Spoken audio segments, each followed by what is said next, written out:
Graça e paz em Cristo a todos os irmãos e irmãs que estão conectados, estão nos acompanhando. Hoje é o dia 13 de abril de 2020, por conta do isolamento, em virtude da pandemia. O dia de ontem, dia 12, já foi, irmãos, o quarto domingo que nós estamos sem o culto presencial.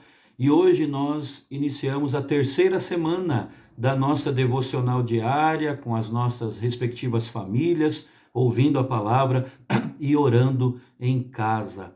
Por um lado, isso nos entristece, não é? Mas por outro lado, irmãos, nós precisamos ser gratos. Até aqui nos ajudou o Senhor e também precisamos agradecer porque Deus tem bênçãos para nós no isolamento. São as bênçãos do isolamento. A reclusão tem aspectos que perturbam, é verdade, que nos preocupam, mas também tem nos trazido bênçãos. Algumas que nós já estamos enxergando, outras que nem estamos enxergando ainda. A bênção da família estar mais perto, a bênção da família estar orando mais. Estar mais aos pés do Senhor, a bênção de nós estarmos esperando na provisão de Deus, talvez com os olhos ainda mais abertos para isso.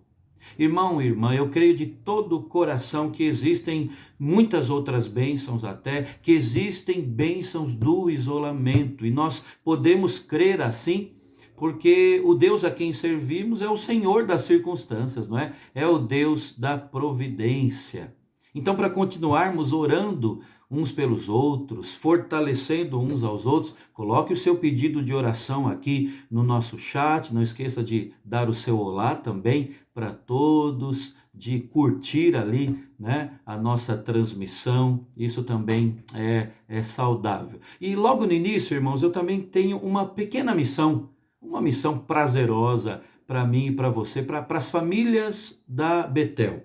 Alguns irmãos e irmãs já têm feito isso, até é motivo de grande alegria, mas eu quero desafiar e encorajar toda a igreja a fazer isso, a entrarmos em contato uns com os outros, para pegar o telefone e ligar. Eu peço, irmãos, que durante essa semana cada família entre em contato com pelo menos mais 5 famílias, com pelo menos 5 outras famílias da igreja. Não precisa ser uma conversa longa, alguns minutos, para ver como é que os irmãos estão. E depois que você leia um texto bíblico e que você faça uma oração por aquela família. Você aceita esse desafio? Irmãos, vamos nos unir nisso, nos juntar nisso, né? Então, irmão, após a oração em família, esse desafio, essa missão dada, por assim dizer, já passa a valer, já começa a valer, ok? Vai ser, sem dúvida, abençoador. Mas antes da nossa palavra, de ouvirmos e refletirmos na Escritura Sagrada, vamos cantar. Há um hino no nosso hinário, Novo Cântico, hino 163, que é direção divina. As tuas mãos dirigem meu destino. Irmãos, nada mais próprio, nada mais apropriado para o momento que a gente vive, relembrarmos. Essa é uma verdade em todo o tempo, né? A todo instante, em todos os momentos. Mas agora nós precisamos ainda mais reconhecer isso. As mãos de Deus é quem dirigem o nosso destino, é quem dirige o nosso caminho, os nossos passos, é quem dirige o rumo das nossas vidas. Vamos então cantar? Hino, abra o seu hinário no hino 163, direção divina.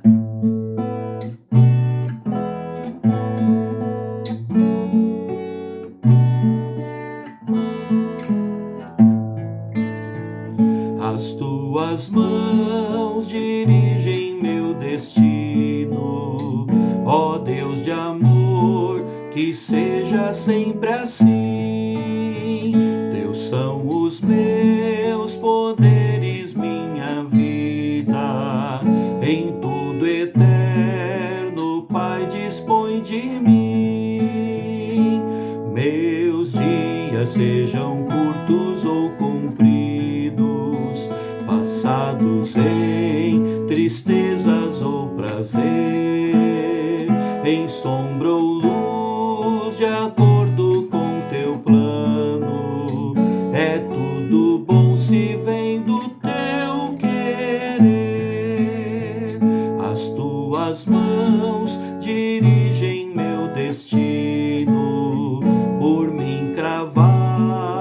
mas na sangrenta cruz, por meus pecados foram traspassadas. Bem posso nelas descansar, Jesus. Nos céus erguida, sempre intercedendo, as santas mãos não pedirão em vão.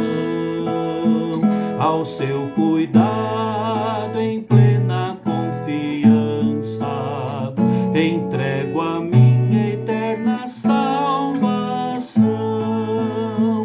As tuas mãos dirigem meu destino, acasos para mim não haverá. O grande Pai vigia o meu caminho e sem motivo não me afligirá.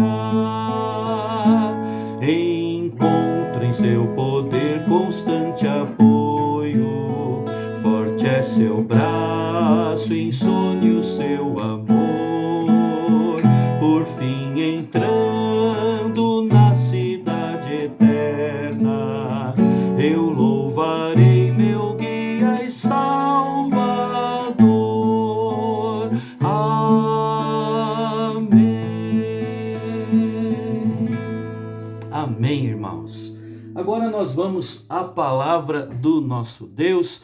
Peço que você abra sua Bíblia no livro de Gênesis, o primeiro livro da Escritura Sagrada, livro de Gênesis, capítulo 45. Nós vamos ler do verso 4 até o verso 8, ok? Livro de Gênesis, capítulo 45, verso 4 ao verso 8. O texto sagrado nos diz assim: Disse José a seus irmãos: Agora chegai-vos a mim. E chegaram-se. Então disse: Eu sou José, vosso irmão, a quem vendestes para o Egito. Agora, pois, não vos entristeçais, nem vos irriteis contra vós mesmos, por me haverdes vendido para aqui, porque para a conservação da vida Deus me enviou adiante de vós. Porque já houve 2 anos de fome na terra, e ainda restam 5 anos em que não haverá lavoura nem colheita. Deus me enviou adiante de vós, para conservar vossa sucessão na terra e para vos preservar a vida por um grande livramento. Assim não fostes vós que me enviastes para cá, e sim Deus, que me pôs por pai de Faraó e senhor de toda a sua casa e como governador em toda a terra do Egito. O texto sagrado, e nós vamos meditar nesse texto, rogando a bênção da sabedoria do alto dos céus. Irmãos, há um velho ditado que diz assim, na verdade uma pergunta: você já comeu 1 quilo de sal comigo ou com outra pessoa?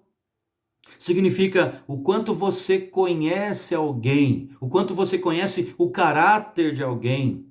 Até porque para comer 1 quilo de sal, que é usado em gramas, na preparação da comida, leva-se um tempo razoável. Então, comer 1 quilo de sal está relacionado ao tempo que pelo menos 2 pessoas estão juntas, no dia a dia, envolvidas numa mesma rotina. O isolamento social que nós estamos tendo por conta do Covid-19 está ampliando a ideia deste ditado, não é? Forçosamente nós estamos ficando mais juntos. E aí, o que é que aparece? O que é que vem à tona? Irmãos, várias coisas. Mas podemos resumir dizendo que o que aparece é o nosso verdadeiro caráter. O nosso verdadeiro caráter vem à tona quando nós estamos mais juntos. Você e eu só conhecemos o verdadeiro caráter uns dos outros quando nós, por assim dizer, comemos 1 quilo de sal juntos, não é? E aqui no texto que nós lemos, irmãos, nós vemos o caráter de José. A vida de José, conhecido como José do Egito, é uma excelente representação da graça de Deus, forjando um caráter num contexto de crise, forjando um caráter no fogo da crise. Vamos lembrar, irmãos, de modo até objetivo, um pouco da história de José? Ele era filho de Raquel, mulher a quem Jacó tanto amou, que trabalhou 14 anos para tê-la como esposa, né? E Gênesis 29 diz: os quais lhe pareceram como poucos dias, pelo muito que a amava. Raquel concebeu só quando o Senhor se lembrou dela e a fez fecunda. Isso está em Gênesis capítulo 30. E foi assim que nasceu José. E Jacó nem procurava esconder a sua preferência por José, né? O autor bíblico não esconde a informação de que que Jacó amava José, porque ele era o filho da sua velhice. E Jacó deu somente a José um baita presente, um presentão, uma túnica talar que alcançava até os calcanhares, uma túnica talar de mangas compridas. Essa túnica, irmãos, era daquelas que só os filhos dos reis vestiam, possuíam. Mas não é só isso.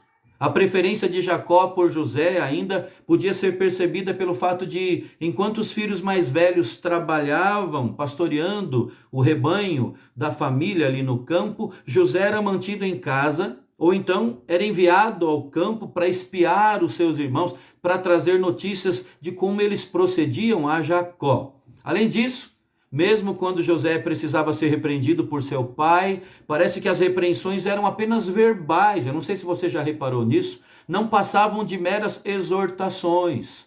Por último, irmãos, quando os irmãos de José trouxeram a falsa notícia da sua morte a Jacó, após o terem jogado numa cisterna e o vendido como um escravo, o coração desse pai se fechou. E a sua única expectativa passou a ser também descer à sepultura. A maldade dos irmãos de José ao cometerem esse ato não pode nem ser desconsiderada, né? Só que a maneira que José foi criado e mimado por seu pai não contribuiu para um bom relacionamento dele com seus irmãos. Vejam então que o início da biografia de José o apresenta como um menino um tanto quanto mimado e privilegiado em vários aspectos. O bom senso sugere até que o futuro de uma pessoa com uma formação dessa pode ser seriamente problemático. Crescer se sentindo o centro do universo pode afetar seriamente, decisivamente, os relacionamentos de uma pessoa. Via de regra, irmãos, uma criança mimada, um jovem mimado se torna alguém caprichoso, não é? E alguém pouco sociável na vida adulta. Entretanto, irmãos, isso é maravilhoso de enxergar aqui no texto sagrado, nada disso aconteceu com José. Ele entrou para a história bíblica não como alguém cheio de caprichos, desejos e vontades. A vida de José está descrita em Hebreus 11 como sendo alguém que viveu pela fé em Deus, ou seja, José viveu de forma agradável a Deus, foi alguém que agradou ao Senhor. O fato, irmãos, é que os resultados futuros na vida de José só podem ser atribuídos à mão de Deus, ao triunfo da graça divina a respeito de sua vida. Graça que, como eu disse agora há pouco, forjou o seu caráter. Graça derramada sobre os defeitos da sua criação, sobre os seus próprios defeitos. Graça que lapidou José em meio às várias crises que ele teve que enfrentar em sua vida. É a operação da graça divina sobre José que fica patente aqui nas páginas do livro de Gênesis. Desprezado, odiado por seus irmãos, José foi vendido como escravo no Egito. Estava agora longe da sua família. Lá ele chega até a ser assediado, a ser acusado e trancafiado injustamente numa prisão egípcia. Mas o texto sagrado diz que em nenhum momento ele é desamparado. O Senhor era com ele. Só no capítulo 39, essa frase se repete várias vezes. Essa repetição só quer dizer uma coisa: apesar de toda a tragédia que aconteceu com José, os maus tratos da parte de seus irmãos, a venda dele como escravo, a sua prisão injusta ali no Egito, apesar de tudo isso, Deus estava no controle de todos esses acontecimentos, de todos esses eventos, e o favor do Senhor, a graça do Senhor estava sobre José. E mesmo na prisão, irmãos, vamos lembrar aqui da história, né? Tudo corria bem, mesmo distante de casa e mesmo depois de ter sofrido todas ou várias injustiças e várias situações inesperadas, tudo corria bem na casa de Potifar. Ali, José foi colocado na posição de administrador sobre toda a casa de Potifar, um oficial de Faraó, rei do Egito. Mas depois, irmãos, que ele resistiu bravamente às investidas indecentes da esposa de Potifar, as coisas mudaram e ele é lançado na prisão. E no cárcere, o talento administrativo de José foi reconhecido ali e ele se tornou responsável pelos outros presos. Um dos momentos cruciais ali na prisão foi quando José teve a oportunidade de interpretar o sonho de 2 outros presos. Você se lembra, não é? E prevendo a liberdade de um deles, ele lhe pediu para se lembrar dele quando estivessem diante de Faraó. O homem foi realmente libertado, mas não se lembrou de José, se esqueceu dele. Somente após 2 anos, quando o Faraó foi atormentado por um sonho estranho, o copeiro-chefe se lembrou de José, fez menção dele a Faraó. E como resultado, José foi chamado por Faraó, interpretou o seu sonho e ainda lhe deu dicas econômicas de como gerenciar a crise daquele império todo. Os conselhos de José foram tão bons que ele foi então elevado à posição de vice-governador do Egito. Portanto, irmãos, ali no Egito, a vida de José seguiu um padrão de altos e baixos.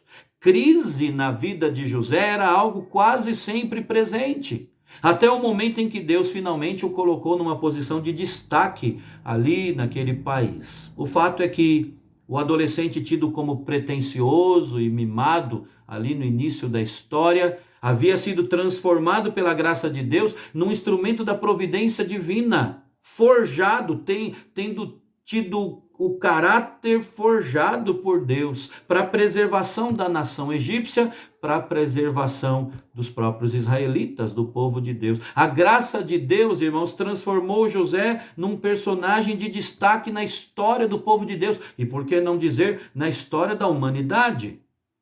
O texto que lemos, Gênesis 45, relata o momento em que José se deu a conhecer aos seus irmãos depois de anos longe da família. E é o ponto culminante dessa história.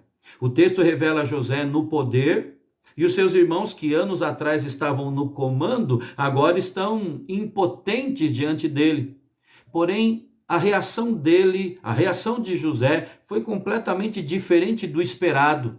Ao invés de abusar do seu poder, de usar sua autoridade para se vingar dos irmãos, ele os perdoa, ele os traz para mais próximo dele. José não privou os seus irmãos da responsabilidade dos seus atos pecaminosos, ele teve compaixão, ele os confortou até, ele os abraça, ele chora sobre eles. Uma conclusão feliz para uma longa história cravada por períodos de extrema dificuldade e incertezas.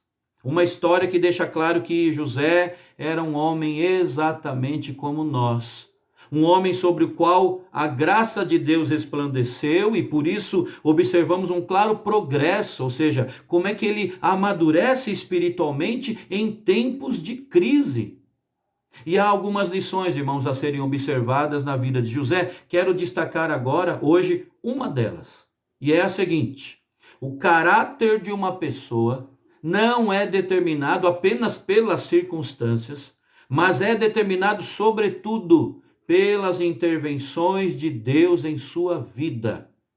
Eu vou repetir.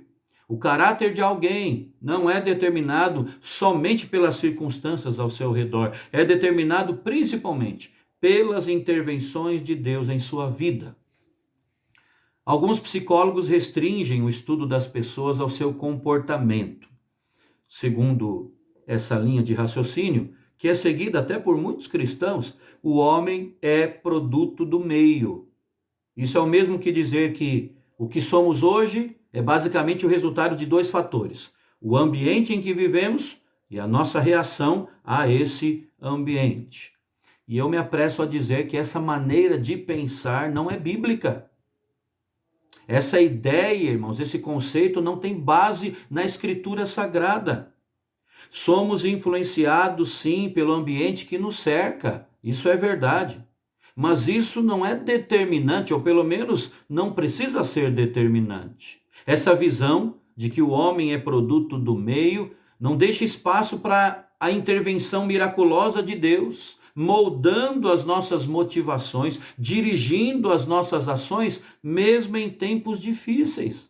Falando de José, é verdade que a sua bagagem familiar poderia tê-lo afetado decisivamente, não tenham dúvidas disso. Mas de forma admirável, não foi isso que aconteceu. Podemos dizer que José teve um pai passivo, uma mãe ausente e irmãos mesquinhos.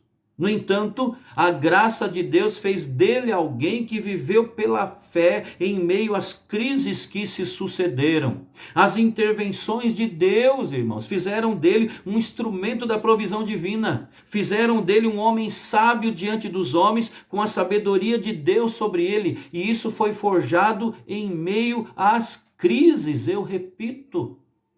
Existem aqueles que pregam que as lembranças do que já passou, especialmente aqueles momentos dolorosos, isso deve ser exorcizado, isso deve ser até ignorado por nós.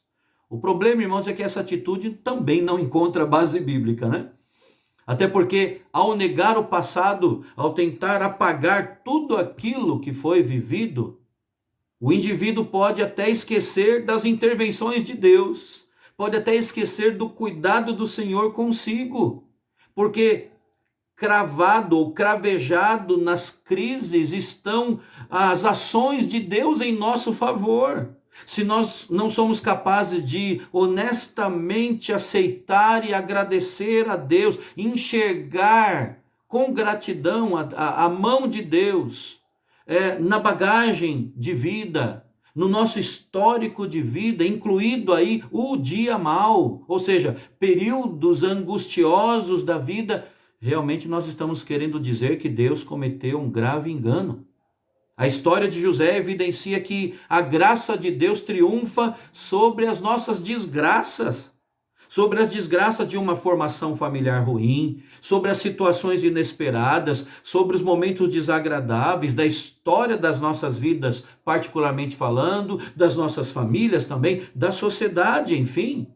E isso é poderoso, a graça de Deus é poderosa para produzir um caráter piedoso, mesmo em meio a ambientes nada encorajadores.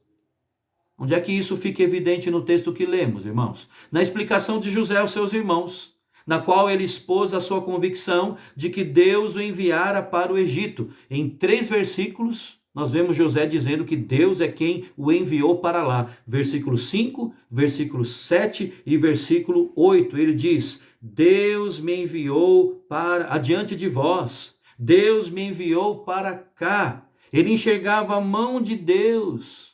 Irmãos, essa fala de José revela qual era a sua fonte de conforto e de cura para os traumas que as sucessivas crises teimavam em instalar na sua vida. A fonte era Deus. Para José, a providência de Deus se manifestou numa variedade de formas e por meio de inúmeras pessoas, inclusive utilizando até os seus irmãos maldosos. A graça de Deus transformou um menino mimado num homem piedoso, que foi um instrumento, como já disse, um instrumento para a preservação de todo o mundo da época. Irmãos, o caráter de uma pessoa não é determinado apenas e tão somente pelas circunstâncias. Há um cântico já antigo que diz: não olho as circunstâncias, não olho as circunstâncias, só olho o seu amor. O caráter de uma pessoa é moldado e é determinado, sobretudo, pelas intervenções de Deus na sua vida. E eu quero te encorajar nestes dias de pandemia, pensar mais nas intervenções de Deus e menos nas circunstâncias ao seu redor. Elas nos afetam, sim. Nós não vivemos numa bolha, né? Mas, na verdade, de verdade, são as intervenções de Deus que moldam o nosso caráter. Então, abra os olhos para enxergar a mão de Deus, a ação de Deus, para enxergar o que Deus está fazendo contigo e ao redor da sua vida. Abra os olhos, até de uma forma mais ampliada, para enxergar a mão de Deus durante toda a sua vida e também agora mais de perto no meio desta crise que nós vivemos. Deus está nos moldando, está nos modelando, está esculpindo em nós a imagem de Cristo, e isso é precioso. Talvez nós estejamos vivendo o melhor momento das nossas vidas, olhando por esse prisma. O nosso caráter, irmãos, é modelado por Deus. Deus está trabalhando em nós. O nosso caráter não é determinado só pelas circunstâncias, mas sobretudo pelas intervenções de Deus em nossa vida. Nós vamos encerrar agora a nossa palavra e eu quero deixar aqui para que você ore em família pensando nisso, ok? Vamos nos lembrar da nossa missão ou da nossa tarefa da semana, ligar a nossa família, entrar em contato, ligar mesmo, telefonar para pelo menos outras 5 famílias da igreja, pode ser até de fora da igreja, mas estamos pensando a partir da Betel, para perguntar como estão, trocar algumas palavras, ler um trecho da palavra de Deus, ainda que seja um versículo, falar algo a respeito e orar ali no telefone por essa outra família.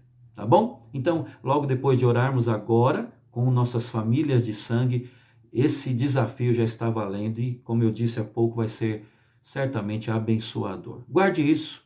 Deus está trabalhando em mim, em você e também ao nosso redor. Então, o nosso caráter não é moldado só pelo que nós vivemos até aqui, é moldado pela ação daquele que controla e governa todas as coisas. Deus os abençoe em tudo. Até amanhã, se Deus quiser.